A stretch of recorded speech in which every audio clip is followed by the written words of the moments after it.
Introducing your children to William Shakespeare doesn't have to be something that you dread.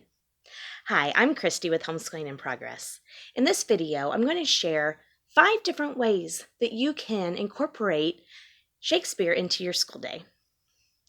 Now, the first way that I'm going to share is to introduce him as poetry in your poetry tea time.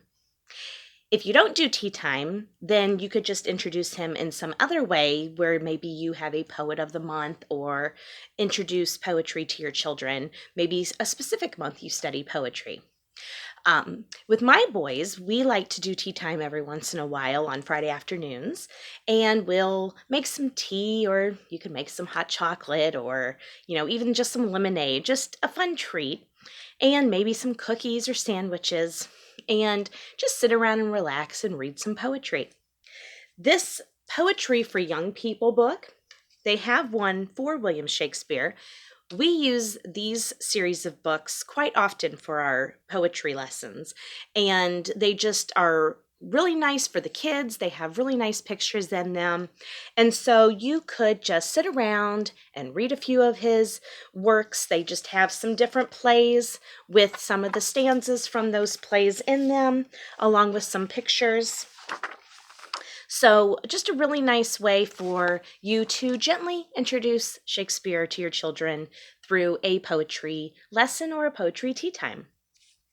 All right, another way that you could incorporate a study of Shakespeare into your school day is by using his work as part of your memory work. So if you have your kids memorize poems or speeches or just, a list of the presidents in order, anytime you use any kind of memory work with your children, you could use Shakespeare as part of that. And that would definitely introduce your children to his works. One book I really, really highly recommend if you want to do any kind of Shakespeare with your kids is this How to Teach Your Children Shakespeare by Ken Ludwig. It is an excellent book. My children learned some of his poetry or some of his works, memorizing it just line by line, just from what I read in here. I was a believer after that. But this is a really, really good book to read through. I'll leave a link to a blog post that I have all of the links for these books that I'm going to share. I will leave that below so you can check it out. But this is definitely a book if you want to do any kind of Shakespeare with your kids. This is a good book to have at home. You could he has in there good lines to start with and how to teach it to your children so they can memorize it. And so it's a really great way to do some memory work with your kids and incorporate Shakespeare in it. Another way that you could incorporate Shakespeare is if you are doing any kind of author study, or if you do, when you're studying history, if you like to bring in like different scientists and poets and artists from these time periods, then when you're studying the time that Shakespeare lived, then you could definitely mention his life. You could read about his life. There is a book, The Bard of Avon. You may want to kind of do this as a read aloud. Anything that you're going to do with Shakespeare, you might want to, make sure you have the kid version of, or, make sure you kind of tested it out first or read through it or watched something just to make sure that it's appropriate for your children.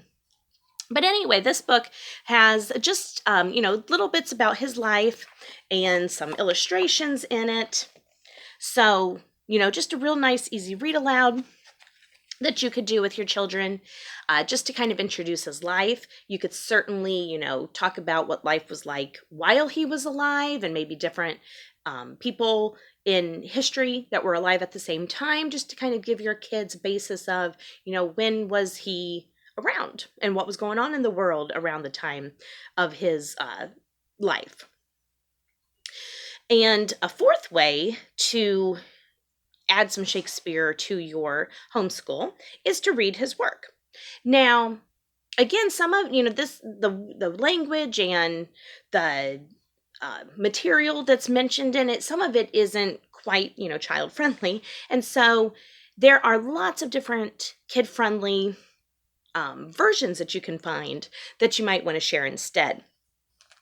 There are some books, Tales from Shakespeare, and Shakespeare stories for young readers that might be appropriate depending on the ages of your kids.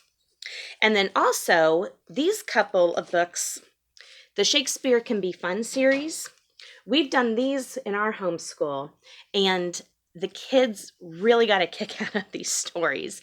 They tell it in a way that still, tells you about the story, but in a kid-appropriate way. And the illustrations are really fun for the kids. A Midsummer Night's Dream is the one that we did first, and that's what Ken Ludwig recommends in his book as well. But that has the story, and it has kid-drawn illustrations, which my kids really enjoyed. And so this is a fun way to gently introduce Shakespeare. So then, as your kids get older and they start learning and reading more and more of his works into high school and so on, it's not so intimidating, like, whoa, Shakespeare, I can't do that. They'll know they can because they already have. And then a final way that you can incorporate Shakespeare into your homeschool is to watch the play.